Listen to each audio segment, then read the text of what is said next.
Welkom bij Kikker TV. De gemeente Sluis heeft besloten om €50.000 te korten op de kunsteducatie. Nu moeten de mensen dit uit eigen zak gaan betalen.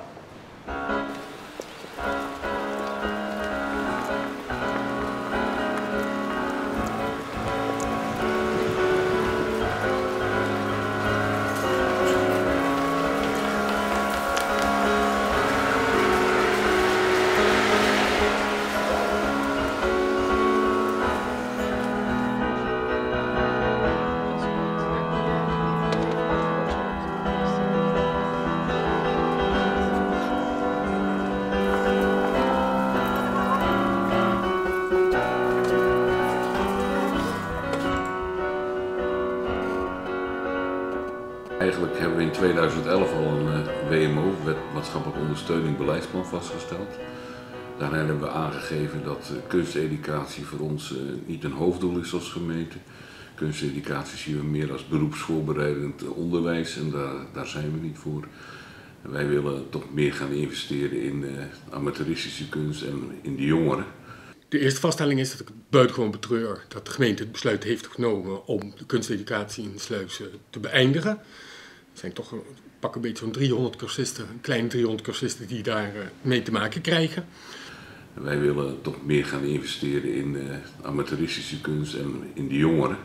Vandaar dat we gezegd hebben, die oudere kunsteducatie die gaan we stoppen.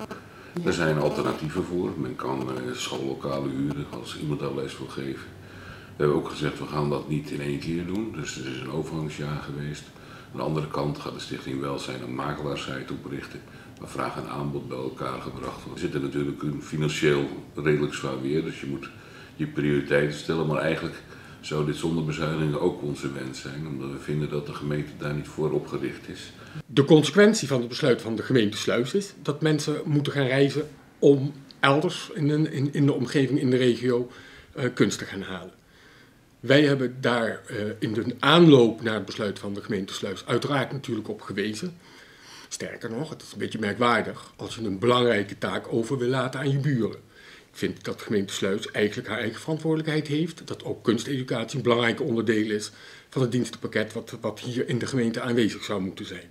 Het plan van de gemeente Sluis is om het particulier initiatief, noem ze ook wel de markt, om die de mogelijkheden van cursussen verder te laten uitvoeren.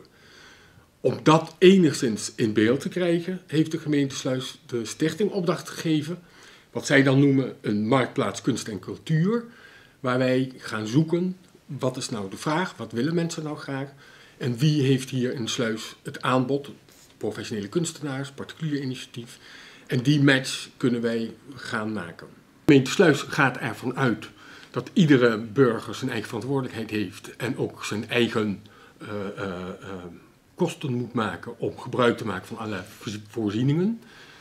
Ik stel vast dat we een groot deel van de cursisten die wij op dit moment binnen de kunsteducatie in huis hebben, gebruik maken van een collectieve voorziening. Waarschijnlijk zal een groot deel van de huidige cursisten het niet kunnen betalen om professionele kunst in te kopen.